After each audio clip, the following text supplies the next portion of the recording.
Okay, hi guys. Today we are actually going to be reacting to Tucker Carlson and the Trump interview. The Trump, okay?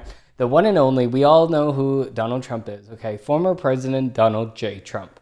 Now, of course, we already know that he did not go on the debate stage with all of the other candidates in the GOP. That's because of the fact that there was little to no upside in actually going to the debate, and there was all potential downfall. So he chose to opt out of this, and he, of course, did not want to sign the pledge that the GOP had in plan for him to actually accept the nominee, whoever that might be. He did not want to accept anybody except for himself. That's exactly why he decided to go with Tucker Carlson himself. And he knows that Tucker Carlson is going to be not more on his side, but more of like a moderate, and it's going to be very interesting, and it's going to bring views. And of course, it brought views. This thing was actually posted about 6 minutes ago, and it already has 21 million views. So this is insane numbers for Twitter. This is insane numbers for Tucker Carlson. This is insane, proving that we do not need the mainstream media to actually get viewers anymore. We have Twitter. We have Elon Musk's help on making Twitter, or now known as X, a lot better for everybody involved. And because of the fact that Elon Musk took over and he made it better for everyone, it is better for everybody. With that being said, we're going to be digging right into the interview here. It's debate night, but we're not in Milwaukee. Mr. President, thanks for joining us. Thank you. Why aren't you at the Fox News debate tonight in Milwaukee? Well, you know, a lot of people have been asking me that, and many people said you shouldn't do them, but you see the polls have come out, and I'm leading by 50 and 60 points. Yeah, it starts right off with some this. of them are at 1 and 0 and 2, and I'm saying, do I sit there for an hour or 2 hours, whatever it's going to be, and get harassed by people that shouldn't even be running for president? Should I be doing that? And a network that isn't particularly friendly to me, frankly. You know, they were backing Ron DeSanctimonious like crazy, and now they've given up on him. I mean, it's a lost cause. It reminded me very much of 2016. You know, in 2016, I went through the same stuff and had to fight them all the way, and then they became very friendly after I won, or just about when I was winning. But I just felt it would be more appropriate not to do the debate. I don't think it's right to do it. If you're leading by 50, 60, I have one problem leading by 70 points, and I'm saying, why am I doing it? And I'm going to have 8 people, 10 people, whoever made the debate, I don't know how many it is, but I'm going to have all these people screaming at me, shouting questions at me, all of which I love answering, I love doing, but it doesn't make sense to do them. So I've taken a pass, as you probably noticed. Well, I did. Oh, yeah, I did. I'm grateful. Well, the thing is that, of course, Trump does not want to actually go on the debate stage with all of them. It's because of the fact that I already went over the facts. He does not want to lose any potential that he might have gained from this. This is mostly, going in the debate stage, is mostly downfall for him because of the fact that he has about 50%. He has about 50% of the lead right now. So going on the debate stage is only going to bring him a little bit further down the line, and he does not want to go down the line at all. Well, that you did. It's interesting, though, because you spent a lot of your career in television. Yeah. You had a top show in television on NBC. But you don't feel the need now running for president to do television, obviously. Do you think television is declining? Well, according to a poll that I guess we just saw, it just came out where it's down like 30, 35%, but I think they were referring to cable. I think cable's down because it's lost credibility. MSNBC, or as they say, MSDNC, is so bad. It's so wrong what they write and what they do and what they say. It's, you know, it's fake news, as I said. I think I came up with that term. I hope I did, because it's a good one. It's not tough enough anymore. It's corrupt news. You know, really what you do is call it corrupt news, but somehow that doesn't play as nicely. But it is corrupt news. So you have MSNBC and you have CNN, who's absolutely doing no ratings at all. I mean, they're dead. But they're doing none because they don't have credibility. They really don't have credibility. Fox is way down, as you know. And and you know why? Because of the fact that they fired Tucker Carlson. What do you expect somebody's going to do? Okay, you have your favorite news anchor of all time at 8:00 p.m., which is a prime time spot, and then all of a sudden he gets fired. Who are you going to watch now? Who are you going to watch? You're not going to watch Fox News. You're going to follow where Tucker Carlson goes, and you're going to watch alternatives because you just saw that your favorite news anchor that actually covers the news was actually fired from his job. That's exactly what's happening here in Fox News, and that's exactly what the people more generally are actually noticing when it comes to this. Good old days are long ago. I will say this, it could come back, but they just don't have a lot of credibility, Tucker. You know that perhaps better than anybody. I think it was a terrible move getting rid of you. You were number one on television, and all of a sudden that's what I just said. We're doing this interview, but we'll get bigger ratings using this crazy forum that you're using than probably the debate or competition. When you say there are people on stage who shouldn't be running for president, who do you mean? Well, I don't want to really use names, but it wouldn't matter too much. A guy like, I call him Ada Hutchinson. It's Asa, but I call him Ada. Why do you call him Ada? I could tell you, but I don't want to get myself in a little trouble. But he's weak and pathetic, and he was, I never understood the guy, never knew him. He was the governor of Arkansas, not a very popular guy. I don't know how but that state is such a great state. The people are so incredible in that state, and they love me and I love them. How does this guy get elected governor of Arkansas? But he's nasty always and has been.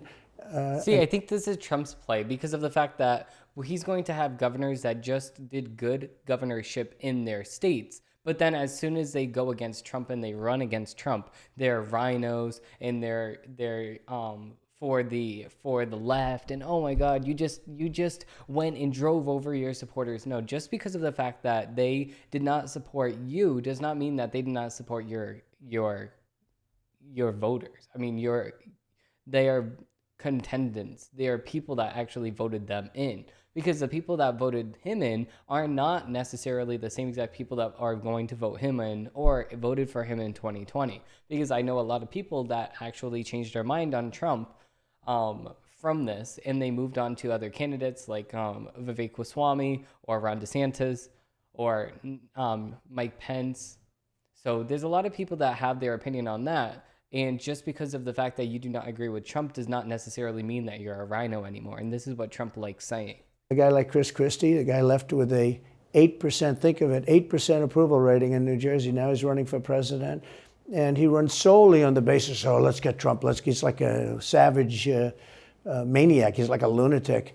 And that's all he talks about. His poll numbers are very, very low. He's about 2%. What's he like? You know him well. No, I've been friendly with him over the years, but I couldn't give him a job because I just never trusted him very much. I was just never one of his people that really trusted him. I never gave him the job. And that's one of the reasons he feels so hurt and so betrayed. And I understand that. I really do. I understand it. But I never gave him. He wanted to be different things. He was looking at different elements of the administration, and I decided I didn't want to do it. And now I'm glad I did, because you see, but we had some great people. I had great people. We'll have even better people if we do this, because now I know Washington. Before I didn't know Washington. But guys like Bill Barr were terrible. I mean, they were, I would say, Bushies. I say that with respect to the Bush family, but they were Bushies, and it doesn't work out for us. It was clear, this is kind of far afield, but it was just interesting. I read Barr's account of his time. He wrote a book about it, right? His autobiography. And in it, he lies about Jeffrey Epstein's death. Clearly lies. Do you think Epstein killed himself sincerely? I don't know. I will say that, he was a fixture in Palm Beach. Yeah. I don't know what Barr said about it either. I have no idea what he said. What did he say? He killed himself, probably? He said he killed himself and that they were going to do this investigation. They never did the investigation. It's never been public. Well, and they hid it. And why are they doing that? And clearly Barr knew. But why would Bill Barr be covering up the death of Jeffrey Epstein? Bill Barr didn't do an investigation on the election fraud either, okay? He said he did, and he pretended he did, but he didn't. McSwain, the U.S. attorney in Pennsylvania, Philadelphia, said Barr just wouldn't let him do it. It was crazy. Barr became so petrified, so frightened of being impeached. They were going to impeach him. I don't know if you remember it. Yeah. It's not a big moment in history. But they said, we're going to impeach. They play a much rougher game, the left, the lunatics. And they were going to impeach Bill Barr, and he was petrified. Now, how do you not get impeached? Don't do any of this stuff. but he didn't do the job there. I don't know what he did with Epstein, but possibly he didn't. Do you think it's possible that Epstein was killed? Oh, sure, it's possible. I mean, I don't really believe. I think he probably committed suicide. He had a life with, beautiful homes and beautiful everything, and he all of a sudden he's incarcerated and not doing very well. I would say that he did, but there are those people. There are many people. I think you're one of them, right? But a lot of people think that he was killed. He knew a lot on a lot of people. He was killed. You think so? That's what I was just going to say. And there's no doubt in my mind, with all of the people that he knows, that he did not kill himself. There's just no possibility whatsoever. I think the closer you look, I'm not a conspiracy person at all. I believe everything I hear. But yeah, the closer you look into it, I mean, the Attorney General of the United States, your Attorney General, clearly lied about the Epstein death. Yeah, and he was. Why? He was certainly. It wasn't well done. They had no cameras. They had no anything. Everybody was sleeping, and a case could be made. Look, I'm not going to get involved in it, but I can tell you, a case could be made either way. But it certainly wasn't the most well-run place. So the reason I'm asking you is I'm looking at the trajectory since 2015 when you got into politics, for real, and then won. It started with protests against you, massive protests, right. Organized protests by the left, and then it moved to impeachment twice, right. And now indictment. I mean, the next stage is violence. Are you worried that they're going to try and kill you? Why wouldn't they try and kill you, honestly? They're savage animals. They are people that are sick, really sick. You have great people in the Democrat Party. You have great people that are Democrats. Most of the people in our country are fantastic, and I'm representing everybody. I'm not just Republicans or conservatives. Right. I represent everybody. I'm the president of everybody. But I've seen what they do. I've seen the lengths that they go to. When they make up the Russia, when that's exposed and they go down, and Barr should have gone after them, and other people should have gone after. And they did very late, because the Durham report came out. It was fairly good. It could have been a lot tougher, I guess, but it was fairly good. But it explained how corrupt it was. I'll tell you who did a great job was the Inspector General Horowitz. He did a phenomenal... Okay, before we get too far away from the question that Tucker actually asked, how crazy do you think these people are, and are they going to try to kill you? Yes, they are trying to kill Trump. In Georgia, if he gets convicted, then it is a death sentence. So they are trying to kill him, so that is confirmed. Report. You didn't have to go to Durham. He did it on Comey and on, I guess, McCabe and some others, and it was a vicious, it was basically a true report, how bad they are. But these people are sick people. These are people that I think they hate our country. You want to know the truth. When you see open borders, when you see these policies that they have, and so many other things, it's so sad to see. We have a country that's very fragile right now. I've never seen, I will say, look, I ran in 16, which was 15, but I ran in 16, election in 16, and there was tremendous spirit. In 20, there was even more spirit. We got millions and millions more votes. It wasn't even a contest. People said, well, what'd you think of 20? I said, we did much better. We did. You got to base it on the number of votes. We got many more votes in 20 than we did in 16. But the election was rigged. It was a rigged election. And with COVID, they used COVID to cheat in a lot of different things, and we have so much on it. It's like so easy. But we had judges that didn't want to look. We had people didn't want to get involved. They called you, he's a conspiracy theorist if you say anything about the election.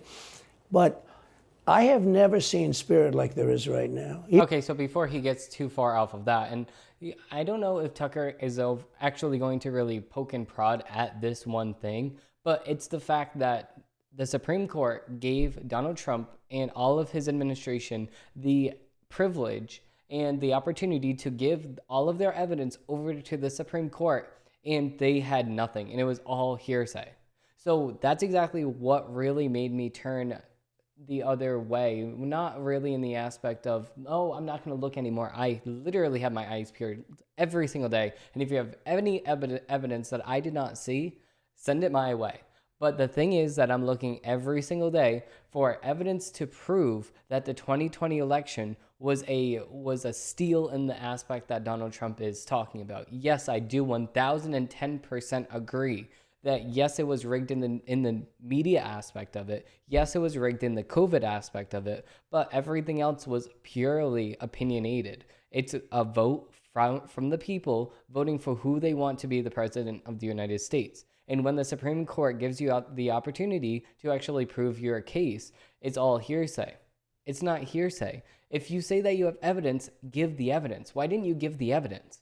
That's exactly what I'm wondering when it comes to this case, because Trump is saying that it was stolen, but when the Supreme Court asked him to give all of that evidence that he has for it being stolen under oath, none of them wanted to give any of the evidence. And yes, he says that some judges did not want to listen, but he appointed 2 Supreme Court justices to the Supreme Court. So there's no way that they're not going to say, okay, let me look at it, to the person that just gave you the opportunity of your life in the Supreme Court. Even coming down here, just the people on the road that are just absolutely going crazy. And the reason is, I think they like me, and I know they love my policies. I hope they like me too. You know, a lot of people say they don't like me, but they like my policies. I think they like me. But I have never seen spirit like it is right now. And the reason is, because crooked Joe Biden is so bad. He's the worst president in the history of our country. I don't think he's going to make it to the gate, but you know, you never know. But he's a corrupt person, so corrupt that I took the name off Hillary. You know, I don't do 2 people at one time. I took the crooked Hillary and I retired the name. That was a good day for her. I bet she was very happy. And I used it for Joe because it's crooked Joe. But Joe is really... But you don't think he's going to make it to November of 24? Well, I think he's worse mentally than he is physically. And physically, he's not exactly a triathlete or any kind of an athlete. You look at him, he can't walk to the helicopter. He walks, he can't lift his feet out of the grass. You know, it's only 2 inches at the White House, right? It's not a lot. But you watch him, and it looks like he's walking on toothpicks. Literally. Okay, so this was the greatest example that I can actually give, was because of the fact that in today's show later on, or I think I posted it in the morning, the show that I posted today, look at the response from Joe Biden. He actually fell asleep in the middle of him looking at people that died in Maui. So look at today's episode that I posted on this channel right here. You look at the channel that I have this on. You look at the newest episode of my Dimitri Sergio show, and we went over the fact that Joe Biden fell asleep during the Maui, where he talks to the people that actually died and the family members of the people that died in Maui. He talked to the people that actually had family members killed in Afghanistan, and he checks his watch. And then he makes a whole entire thing about himself and about his son dying in the military. His son, Beau, did not die in the military. He died from cancer years after serving in the military. He had a small kitchen fire, which, yes, you can say that the kitchen fire, oh my God, this was a kitchen fire. Yes, but it was a controlled fire that the fire department came in, and you had nothing that was lost out of it. These people lost hundreds of their family members and their friends and their neighbors, and you lost nobody. And you're going to bring up the fact that you suffered? Joe Biden, you did not suffer at all.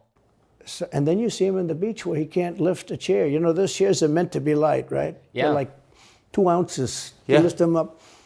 He can't lift the chair. He can't walk to the chair. And I don't know what they're doing with the beach. You know, this beach is seeming to play a big role, but they love pictures of him on the beach. I think he looks terrible on the beach. He does. He looks terrible on the beach. Skinny legs. Well, he can't walk through the sand. You know, sand is not that easy to walk through, but when he walks through it, he can't walk through the sand. And there's somebody in there that thinks he looks fabulous at the beach. I think he looks horrible at the beach. Plus, the beach doesn't represent what a president's supposed to be doing. You're supposed to be working. You're supposed to be getting us out of that horrible, horrible war that we're very much involved in with Russia and Ukraine. You could do that. You could do that very easily. I believe you could do that I don't believe he could do it because he's just incompetent. Yeah. But that's a war that should end immediately, not because of one side or the other, because hundreds of thousands of people are being killed. Can you imagine you're in an apartment house and rockets are going into that building and blowing it up and knocking it down? And why should anybody, human beings, these are human, whether they're Russian or Ukrainian or whatever they are, it's got to be stopped. And it can be stopped very easily. It would have never started. If I were president, it would have never started. So back to Biden, I'm interested. So you think he's failing? He obviously is failing. I think it's clear to everybody. But that would make Kamala Harris the candidate? Well, not really. I mean, I guess they'd have maybe a free-for-all. A lot of people say she has to remain for certain reasons the candidate. She has to. I don't think that's true, actually. I don't think that other people would stand for it. She has some bad moments. Her moments are almost as bad as his. I think his are worse, actually. Yeah. But she seems pretty senile, too. She speaks in rhyme. It's weird.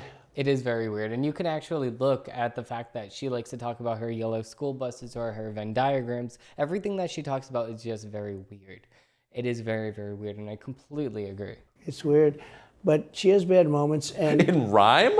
What do you... Well, the way she talks, the bus will go here, and then the bus will go there, because that's what buses do. And it's weird. The whole thing is weird. This is not a president of the United States future. And I think they probably have some kind of a primary, and other people will get involved. Newsom, right? I mean, could be. I mean, I always got along well with him, believe it or not. But could be him, could be somebody else. He's got a big load on his shoulders, because you look at California, what's happened. But I don't know if the American people really, the people that vote for him, I don't even know if they care. You look at so many of the things that are going on, and people don't seem to be. In the old days, if you had a bad record, it meant a lot. Today, if you have a bad record, it doesn't really mean anything. He looks good. He's a nice-looking guy, speaks well. But Biden, every time you watch him talking, it's like he's walking on eggs. You're waiting for him to collapse. And he almost always does. And I got to know the leaders of all of the countries, essentially, but the big ones. And the bigger, the tougher the leader. It's like sort of, I guess maybe that's the way it's supposed to be. But I got to know President Xi of China and Putin and Kim Jong-un, North Korea. Did a great job with North Korea, kept us out of a nuclear war. We would have 40,000 dead soldiers right now. They'd drop a nuke right on top of the military base. But we have 40,000 soldiers over there. And I did great. I got along with him great. That's a positive. The press said, he said nice things about Kim Jong-un. I also said horrible things at the beginning. Horrible enough that he wanted to talk. And we talked, and we met in Singapore. We met actually twice. And we had unbelievable meetings. I know him very well. We were in great shape with him. What do you think he and Xi and Putin think of Biden? I think they can't believe it. I think they probably say this is some kind of a system. They had great respect for our country. They respected me. They had great respect for our country when I was there. Every one of them. Look, if you go to North Korea, you take a look at what happened. The Olympics was dead. South Korea spent billions on the Olympics. Nobody was going to go. They didn't want to get blown up. They called me and they said, we are going to let the Olympics proceed. This is North Korea. I said, you should go into the Olympics. Put your athletes in. It wasn't like, they were big on athletes because, famine. But they went in, and they actually participated. And within about 2 days, the entire thing was sold out. And if it wasn't me, that would have never happened. But I got along very well with him, and that's a positive thing. He does have massive nuclear power, by the way. And if Hillary would have gotten in, or if the Obama thought process continued, it would have been a nuclear war, absolutely, with North Korea. He was expecting to go into a war, and it would have been a nuclear war. So do you think the rest of the world looks on at Biden and thinks someone else has got to be running the government? Yeah. Well, somebody else has to be. Oh, definitely. I don't think he's capable of doing anything. Look, when I debated him, I said, how come, and this was in front of probably not a friend of yours, Chris Wallace. He was the moderator. Not a friend. I said, why is it? He wants to be Mike, but he doesn't have the talent. It's one of those bitchy little man. He wanted to be his father, but he didn't have the talent of his father was great. He's a little fussy man. His father interviewed me in 60 Minutes. It was Tucker does not care. I like this version of Tucker better. Actually a 10, can you believe it? No, I totally like his father had talent, at least. I may have been the only guy that he gave a good 60 Minutes to. He was rough. Really? His father was tough. He was great, though. He was great at what he did. But Chris Wallace was so upset. He was guarding this guy, who wouldn't do a show, by the way. He wouldn't do. I figured, I didn't mind Chris Wallace because Biden wouldn't do a show, and it was very obvious. He kept asking him and asking, but he wouldn't do the show. So I figured he's got to like me. But he came from a different planet. But remember when I asked the question, why is it that the mayor of Moscow's wife is allowed to give you $3.5 million? Don't forget, that was brought up. Now it's brought up all the time, but that was brought up by me long before anyone ever heard of it. I said, the mayor of Moscow's wife giving you $3.5 million. What did you do to deserve $3.5 million? To Biden. And Chris Wallace said, this has nothing to do with the debate. I mean, he got in the way of the question. No, well, it was crazy. And I said, well, wait a minute. He got $3.5 million from the mayor of Moscow's wife. Now, people forget that, but if you go back and take a look, you will see. And Chris Wallace didn't want me to ask that question. I said, I think it's a very appropriate question. It turned out to be much more appropriate than people thought. Amazing.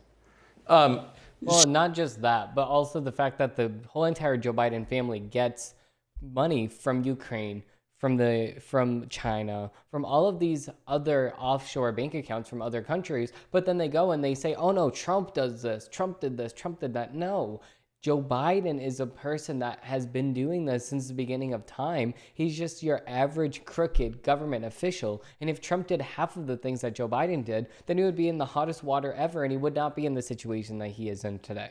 He would not. He would be in a greater situation, and they would have did this as soon as he became president. But they didn't. They waited until right before the election to prosecute on all of these charges. So do you have a preference in, assuming you're the Republican nominee and all goes as you plan it to go, do you have a preference in who you run against? In many ways, I'd love to run against him because his record's so bad. You know, it's still horrible when you look at inflation and everything else, but others also have very bad records. I mean, California's a bad record, so, you know, should it be Gavin or should it be somebody else? When I look at San Francisco, what's happened to that incredible city? That was one of the greatest cities in the world just a short while ago, and now it's very sad when you look at it. Los Angeles, every city practically, all the Democrat-run cities. You know, Republican-run cities are doing very nicely because they arrest people when you have crimes, and they don't go after political candidates because they think it's good. You know, I mean, it's like been amazing. My poll numbers are the highest I've ever had. But because people understand it. Can I just ask you, that gets back to my original question. So if the protest didn't work, you got elected anyway. Yeah. Impeachment didn't work twice, obviously. Indictment is not working. Your poll numbers go up. When they raided Mar-a-Lago in August of last year, your numbers went up. They can indict you 20 times and you're not gonna lose the Republican primary because of that. Well, so it makes it look even more ridiculous. I mean, the 4 indictments, and maybe there'll be more. I don't know. These people are crazy. But they're counterproductive. So if you chart it out, it's an escalation, is what I'm saying. Yeah. So what's next? After, try to put you in prison for the rest of your life, that's not working. So, don't they have to kill you now? I think the people of our country don't get enough credit for how smart they are. And I'm not sure I would have said this 10 years ago, but they get it. You know, they really get it. When somebody gets indicted, your poll numbers go down. When somebody gets indicted, you announce, ladies and gentlemen, I'll be leaving to spend time with my family and to fight for the rest of my life on this stuff. But you're out of politics. I got indicted 4 times. All trivia, nonsense, bullshit. It's all bullshit. It's horrible when you look and you look at what they're doing. The boxes hoax, I'm covered by the Presidential Records Act. I'm allowed to do exactly that. He's not covered, and he's got 25 times the number of boxes, and he's got them stored in Chinatown. He's got them stored in a flimsy garage underneath his Corvette at Penn. And by the way, at Penn, he gets millions of dollars. China pays this guy millions of dollars. See, yeah, exactly. So this is the exact point that I just made right now. And then this is the exact same point that I made a couple of months ago on my show too, that Joe Biden has all of these classified documents next to his Corvette inside of his garage. He has all of these documents on the same exact garage that Chinese businessmen are going in and out of to meet with his son Hunter.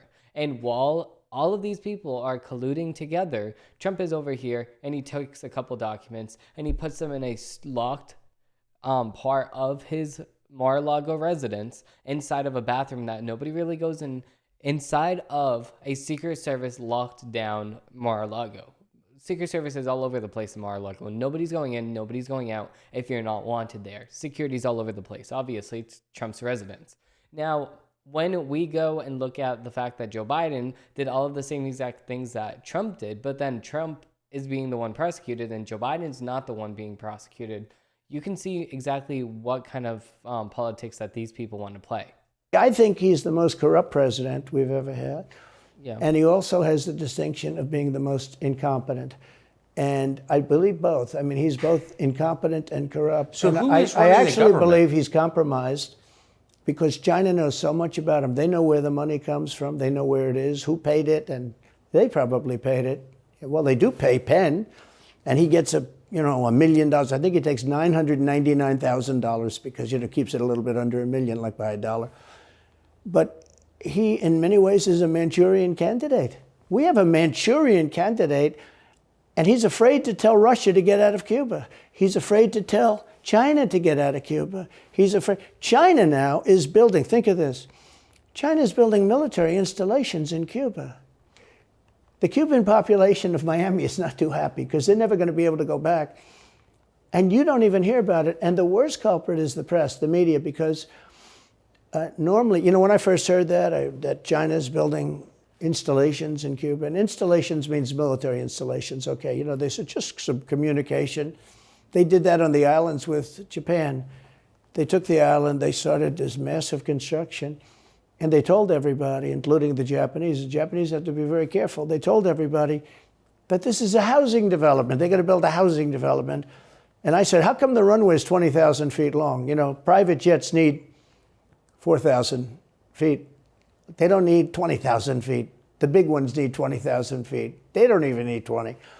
And I looked at the runway. I said, that's the largest runway ever built, both in width and length, for housing development. There's nobody that has a plane that big that you would have a runway that's Why that's is for China testing. allowed to conduct imperialism in our hemisphere? Well, yeah, and it's far beyond Cuba. It's all over South America. Yeah, in the Caribbean. So we built a thing called the Panama Canal. We lost 35,000 people to the mosquito, malaria. Yeah. We lost 35,000 people building. We lost 35,000 people because of the mosquito. Vicious. They had to build under nets. It was one of the true great wonders of the world. As he said, one of the 9 wonders of the world. No, it was one of the 7. It happened a little while ago, It says 9 wonders of the world. You could make 9 wonders. He would have been better off if he stuck with the 9 and just said, yeah, I think it's 9. But this is one of the true 7 wonders of the world. And you take a look at the Panama Canal. It was such an incredible engineering marvel. We sold it under Jimmy Carter. We sold it to Panama for $1. The following day, they quadrupled the amount of money that ships had to pay to get across. They didn't lose one ship. And now they've made it much bigger, and now they've widened it. They've doubled it, right? They've more than doubled it. And it's one of the most profitable things. Any time it's just incredible, right? We gave it away for $1. China now controls it. They actually control the Panama Canal. They run it, they control it. And we shouldn't let that happen. No. And we can't let No, we definitely need to get that back. I mean, obviously, China's not going to give that back without a fight. We need to sit here and ask ourselves, if the politicians that we have in charge keep allowing our country to get screwed over by the same exact country, China, many, many times, do these politicians even care if we get screwed over or not? They must care, and if they don't, then we need to recall these government officials that are actually screwing over the United States. It's a disappointment. China be in Cuba, and they'll get out. If I'm president, they'll get out. Because I had a very good relationship with President Xi, but he respected this country, he respected me, and he'll get out. And we can't let them run the Panama Canal. We built the Panama Canal. Should have never been given to Panama. We should have had it. But we gave it for $1, think of it.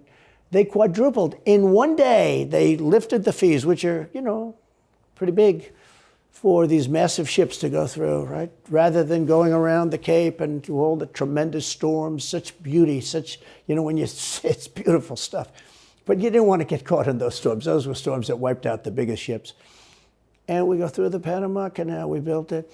And we gave it away for $1. Think of that. How stupid are we? We have done the stupidest things in this country. And now we have a president that can't put 2 sentences together. Can't speak, can't walk, can't talk. I don't think he gets to the starting gate, but these people do miracles. I mean, he ran out of his basement, and you got away with that one because of COVID, so he sort of got away with it. They cheated on the election. But you have people that are very smart, but they're fascists and they're radical left lunatics, and they're destroying our country with the all-electric cars and the windmills all over the place, which, by the way, don't work, and they're all, most of them made in China. For the most part, they're made in China. Germany a little bit, but China. But you look at what's happening to our country, even no voter ID. I mean, why don't they want voter ID? There's only one reason they don't want voter ID, because they want to cheat. I mean, who doesn't want, the Democrat convention, the last one, they had voter ID that was this big. It looked like a prison card, this big on their chest. You walked in, they had your picture, your this, your fingerprint. They had everything. Of course, because they'll have security for themselves, but they don't want to have security for the people that vote them in, because they know for a fact that if they have security for the people that vote them in, then they're going to start losing elections. And they do not want to start losing elections. That's exactly why they're not going to verify all of the votes that come in. And it's a sad day. The most incredible voter ID I've ever seen. That was to get into the Democrat National Convention. But to get in to vote, if you buy groceries, if you buy practically anything now, you have ID on a card, credit cards or otherwise. But don't you think it's racist to have to show your ID? Well, they probably say that. They use anything not to show ID, because voter ID is pretty simple. And we could go back, and we should go back to all paper ballots, voter ID, same-day voting. France did it. France had mail-in ballots, and it was terrible. Yep. Anytime you have mail-in ballots, you're going to have massive cheating on your elections. Anytime, but not just the presidential election. Anytime you have... Isn't that the whole point of them? Yeah. So you can cheat? Oh, yeah, sure. It's their whole point. That's their whole point. They want to cheat, yeah. They have to cheat, because their policies are so bad that if they didn't cheat, they couldn't get elected. Who wants open borders? Who wants high taxes? Who wants high interest rates? Who wants to not be able to use a gas stove? Yeah. Or have to drive an electric car, which, you have a 4-hour drive, but the car only goes an hour and a half, so you have to charge it. The happiest moment for somebody in an electric car is the first 10 minutes. In other words, you get it charged, and now for 10 minutes. The unhappiest part is the next hour, because you're petrified that you're not going to be found to another charger. I'm saying, I'm not knocking electric cars, they're fine. But if people want to buy a gasoline car or a hybrid, hybrids are pretty good actually, but they should be allowed to buy, they don't want to do any of this. So right now, California's in a big brownout because their grid is a disaster. The grid all over the country is sort of a disaster, but the grid in California. And yet, they want to have in a very short period of time, millions and millions of cars going off that grid, essentially. It doesn't work. So plug your car into a grid that's failing. You should be able to buy an electric car. Totally. This is exactly what happens in California too. And then when the actual grid is overwhelmed because of the fact that they have so many people on the same exact grid at the exact same time, they tell people to stop charging their car. But then now people have to resort to gasoline or diesel generators to power their car. So now we're still polluting the earth. Yeah, but people don't realize the simple fact that when you use diesel and gasoline powered generators, this actually pollutes the earth more than actually just using a gasoline powered car. So what you're trying to avoid is actually just making the problem worse by going and using the diesel and gasoline powered generators that you need to use because of the fact that the grid cannot support your car with everybody else's ACs on at the same exact time. It's disappointing. It's very, very stupid.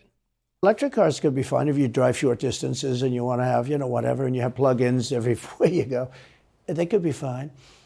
But you got to have gasoline cars. You got to have everything. Let people buy everything. Yeah. Now the new thing is your heating systems in the house. They don't want you to have a modern-day heating system. They want you to use a heating system that will cost you at least $10,000 to buy and won't work very well.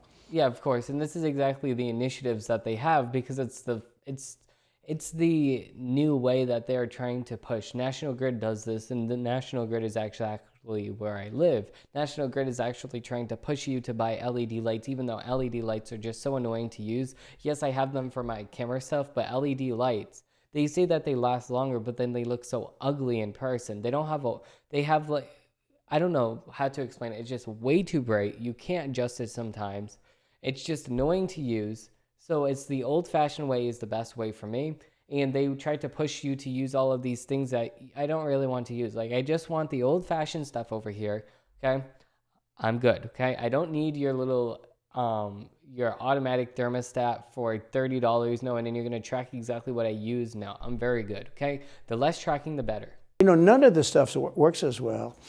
One of the things I did with EPA is you have states, many states, most of the states have so much water. You know, it comes out of heaven, right? The water pours down and you have it. It's there. It's got to go wherever it goes, into the oceans, whatever.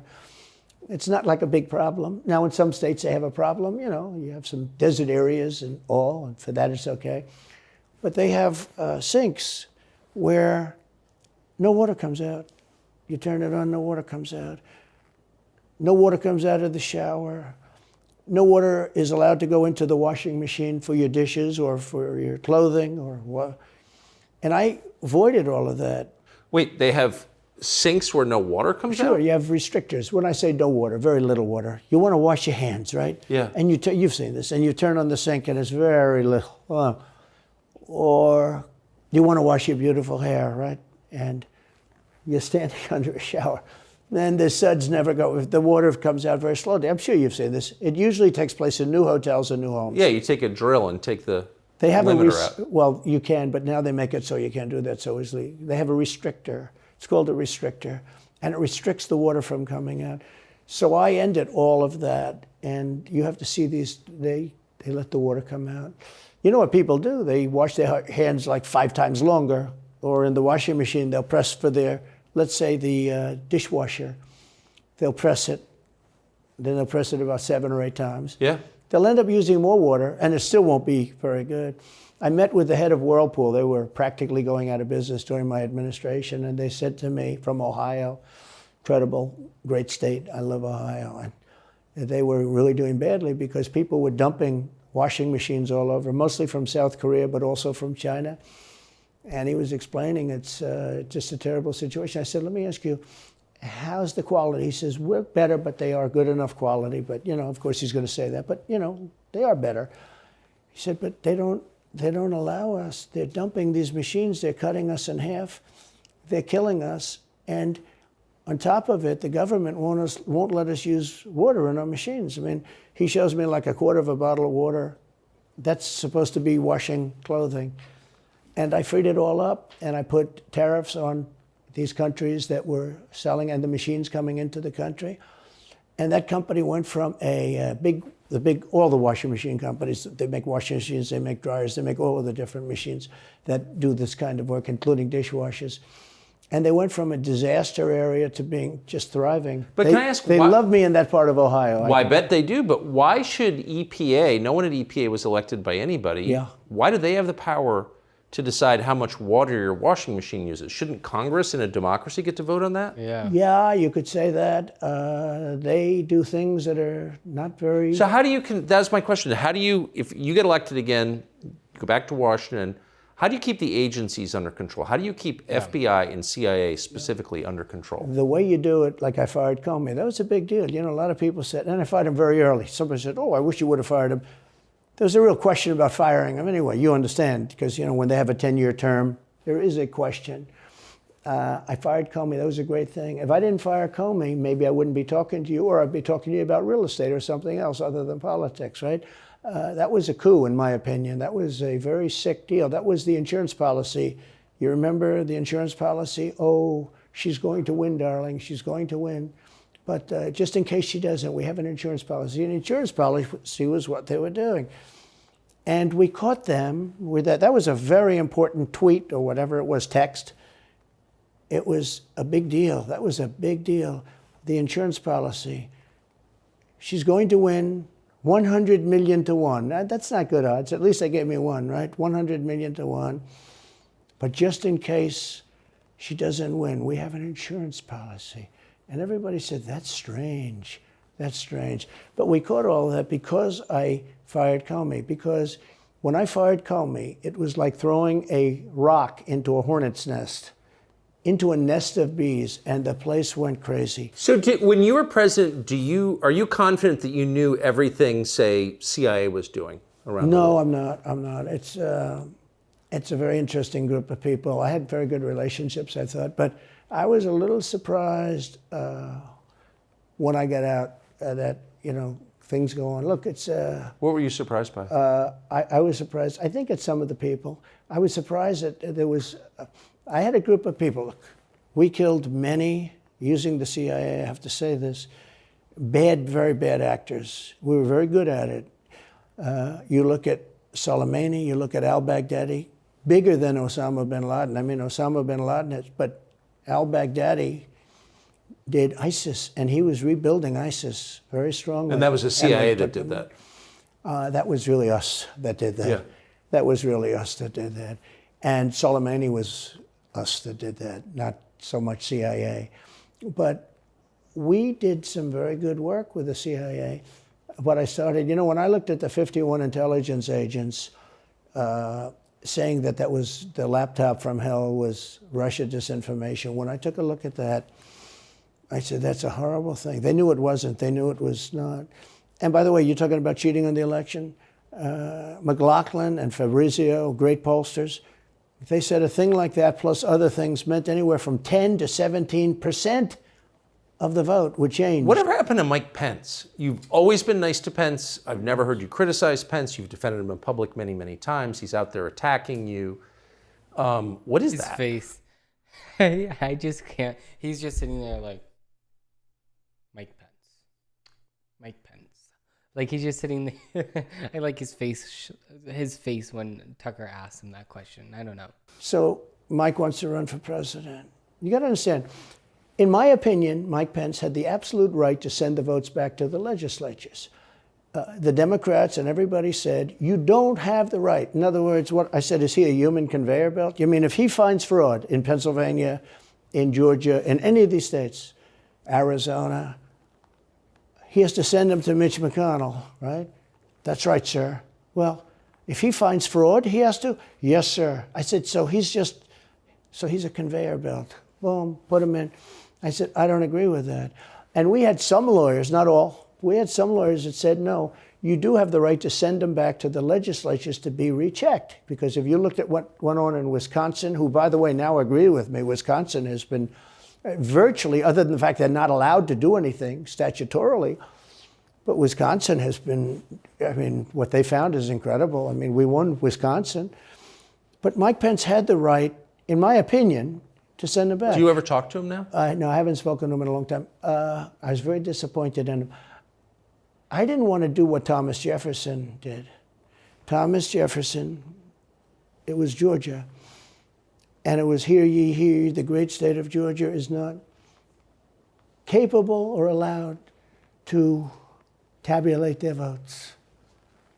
And Thomas Jefferson, who was the vice president, said, is Georgia sure that they cannot tabulate their votes? Georgia is sure. He didn't send them back and have them redo it. He said, we will keep the votes of the great state of Georgia for Thomas Jefferson and his president. I didn't ask him for that. Could have done that too, but I didn't. I thought that would be turmoil.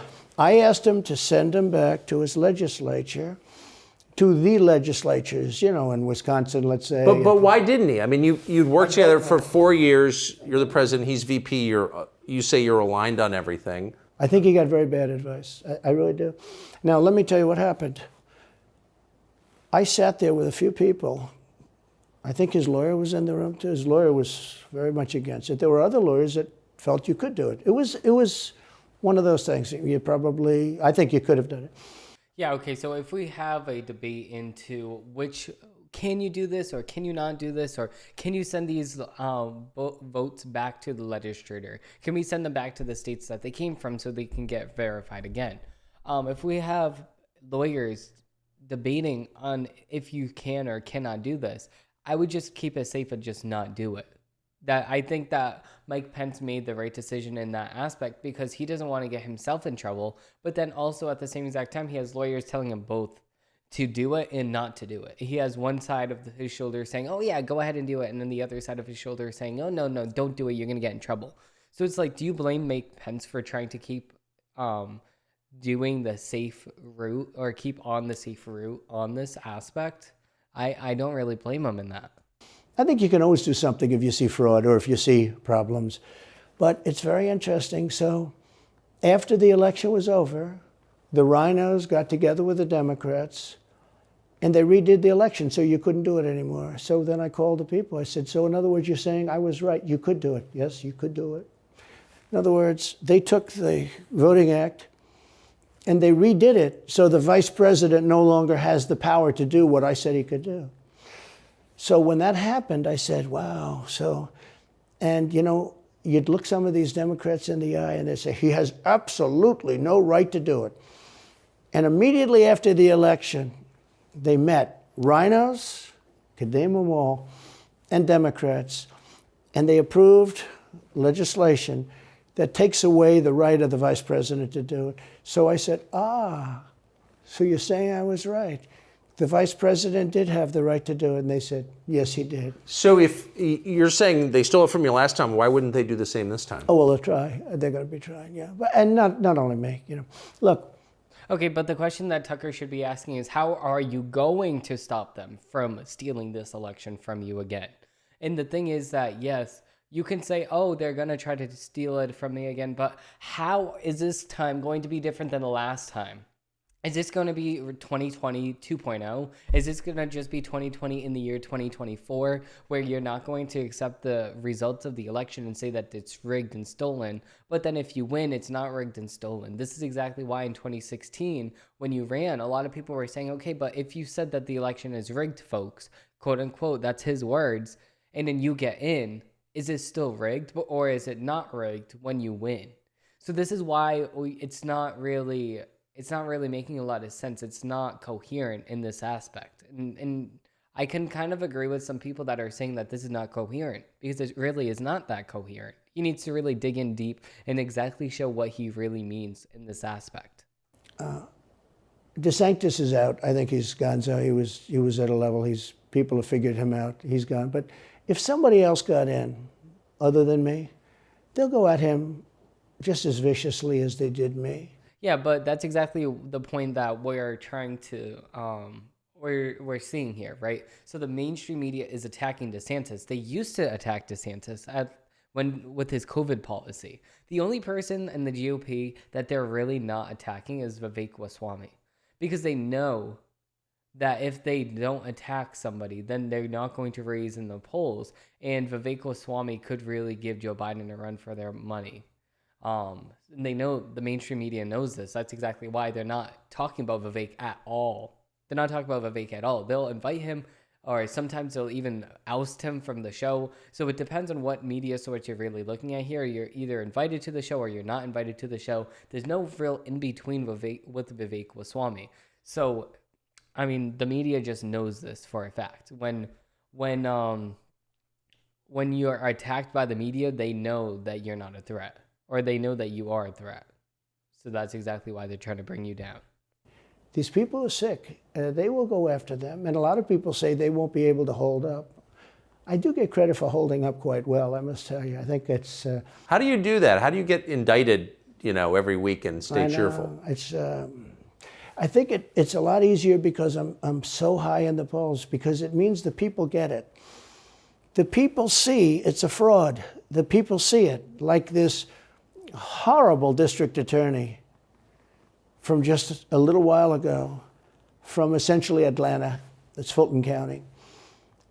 She said, basically, I don't have any right to challenge an election. Well, what about Stacey Abrams? What about Hillary Clinton? What about all of these Democrats that are still challenging my election? The same people that are saying he's challenging an election challenged my election. And they did it with slates. They did it with all sorts of things. Yeah, exactly. And that's exactly what I meant too. So not only the aspect of, oh, the election is rigged, folks. He's the one saying this in 2016. But then also they're saying in the Hillary Clinton vote, the Hillary Clinton campaign, that, oh, a lot of Russian interference happened in this election. Okay, so now you guys can say that election interference is possible when it comes to you guys losing the election. But when it comes to Republicans losing the election, oh no, 2020, there is absolutely no election fraud at all. Look away. So it's on both sides of the spectrum here. Very bad about it. But basically, they're suing me, and they're saying, you don't have any right to challenge it. If you challenge an election, we're going to indict you and put you in jail. So what they're doing is they've weaponized, and don't kid yourself, the DOJ and Biden and the whole group, they're watching all of this stuff. They love the local stuff. You know, the DA in Manhattan. Not only that, they put one of the DOJ top people into the Manhattan DA's office to run things. They don't even have a case against me. It's not even a case. Everyone says, even the Democrats say, you can't bring these cases. You have no case. The Attorney General or the District Attorney, Fannie Willis, in Atlanta, she's getting killed. Basically, she's saying Trump doesn't have the right to criticize an election. But you've been around long enough now. You've seen many elections criticized. I mean, Hillary Clinton goes crazy. Every time she talks, she says, he's not the president. Jimmy Carter said, he's not the president. Well, I am the president. Hillary Clinton called me, by the way, at 3:02 in the morning to congratulate me the night of the election. Did her voice crack? Well, her voice was, it's very different, I will say. I won't get into that. But what do you mean? Her voice was very different. Don't forget, they were all celebrating at 5 o'clock in the afternoon. And I came home and I said, you know, I think we won. I felt we won because the rallies are so big. You know, we'd go to Wisconsin and we'd go to Georgia. We'd go to different states. In Michigan, we'd have rallies. In Pennsylvania, we had 58,000 people in Butler. And I said, you know, how are we losing this? How do you have a rally where you have from 50 to 100,000 people, many of them? You know, I did 7 a day for a couple of days. That's a lot. That's a lot. These are big rallies, too. And I didn't hold back. I didn't say, let's make them let's do abbreviations, right? But they challenged this stuff. Yeah. Hillary called me up and conceded. Now, the word is that Obama said you have to do that. But she called up and totally conceded. But now, you know, every time you see her on television, she's saying, like, well, she's challenging the election. Do you think... So that would mean that she should be indicted, but that would mean also that Stacey Abrams in Georgia should be indicted because she still thinks she won the election for governor. She still thinks that. She's never recanted. And do you think Stacey Abrams will be indicted for that? No, of course not. She won't be. The Democrats don't get indicted for things like that. They don't get impeached. They don't. No, it's a different thing. With that being said, yes, I had great support when they did impeachment hoax #1 and impeachment hoax #2. Jim Jordan, the House was fantastic. And actually the Senate was very good for me, other than, you know, Mitch McConnell. I think if he had, it's too bad I endorsed him. He was begging, he was going to lose that race, and I endorsed him, and he ended up winning the race because of my endorsement. He was down, he was going to lose to Amy McGrath. She was $90 million in cash, all set to go. She was leading by 3. He was going down. I did him a favor, and then 3-4 months later, he really wanted to impeach me. He's a bad guy. But if you look at what's going on politically, it's so interesting. The level of loyalty is different in politics than it is in normal life, I will say. With that being said, I've had great loyalty also. But the House was fantastic. The Senate was very good. You know, they overrode Mitch McConnell. Mitch McConnell, in my opinion, was trying to get senators to impeach me, especially for the second one. And on the first one, he acted very, very slow. He should have gone much faster. But Mitch McConnell wanted to, and the senators went up to him, guys that are subservient to him because he gives money. You know, he gives them money. He gives them a lot of money. He raises some money and he gives it to them, and therefore they do what he said. That's the only form of leadership he's got. So last question, if you're elected president again, what's your number one priority? When you ran last time, you said, I will build a wall. This time, your bottom line top promise to the country. So you can do numerous things at the same time. Of course. But let's say number one is a border and taking hundreds of thousands of criminals that have been allowed into our country and getting them out and bringing them back to their country, Guatemala. By the way, not only the 4 countries that we think of as neighbors, all over the world. Last month, we had 149 countries represented. Think of it. We had 149 countries represented, Tucker, from places that many people never even heard of, coming into our country. And they're coming in from mental institutions, and they're coming in from prisons. They're emptying out their prisons all over South America. They're emptying out their mental institutions. Terrorists are pouring into our country. We have no idea. I had the strongest border in the history of our country, and I built almost 500 miles of wall. You know, they like to say, oh, was it less? No. I built 500 miles. In fact, if you check with the authorities on the border, we built almost 500 miles of wall, and I had another 200 that I was going to build. You know, it's like water, it seeks. And we're going to build another 200. We built it. It was all set to go. All they had to do was install it. It would have taken 3 weeks. And that's when I found out. I said, I think these people actually want open borders. The first thing I would do would be I would seal up the border good and tight, except for people that want to come in legally. Do you think we're moving towards civil war? There's tremendous passion and there's tremendous love. You know, January 6th was a very interesting day because they don't report it properly. I believe it was the largest crowd I've ever spoken before. And you know some of the crowds I've spoken before. And like July 4th on the mall, I think they had 1 million people there. But I think that the biggest crowd I've ever spoken before was on January 6th. And people that were in that crowd, a very, very small group of people, and we said patriotically and peacefully, peacefully and patriotically. Yeah, right? Nobody that. ever says that. Go peacefully and patriotically. But people that were in that crowd that day, very small group of people, went down there, and then there are a lot of scenarios that we can talk about. But people in that crowd said it was the most beautiful day they've ever experienced. There was love in that crowd. There was love and unity. I have never seen such spirit and such passion and such love. And I've also never seen simultaneously and from the same people such hatred of what they've done to our country. So do you think it's possible that there's open conflict? We seem to be moving towards something. I don't know, because I don't know what it, you know, I can say this. There's a level of passion that I've never seen. There's a level of hatred that I've never seen, and that's probably a bad combination. Donald Trump, thank you. Thank you very much. Very much. Thank you. That is a bad combination, by the way. Bad combination. Thank you. Okay, so it's kind of an abrupt ending there, but I see where Trump is coming from on a lot of things. There's a couple of things that I'm like, but there is a lot of things that he did say that I'm like, okay, this is exactly the person that we need at the forefront of this fight. And I don't think that Tucker Carlson really wanted to be in the aspect of really poking and prodding at what Trump was saying. It's more of like an interview type thing. And it wasn't really much of a conversation either. So I would think that it's more of an interview type.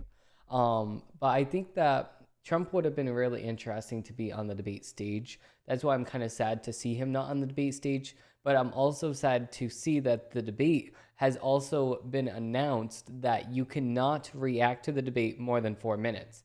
But, you know, I don't care. Okay, you can say your rules and regulations, and I'm just going to go right through them. So I'm going to be reacting to the debate right now because I wanted to see the Trump debate first, or the Trump interview first. Now I'm going to be watching the debate. So if you do want to join me, please click the link down below and you can see me react to the debate live. So with that being said, thank you all for watching. Thank you all for enjoying. And if you did enjoy this reaction, please like and subscribe down below because I do have a show that I post on every single Monday, Wednesday, and Friday. Thank you all for watching. I hope they have a great rest of your day.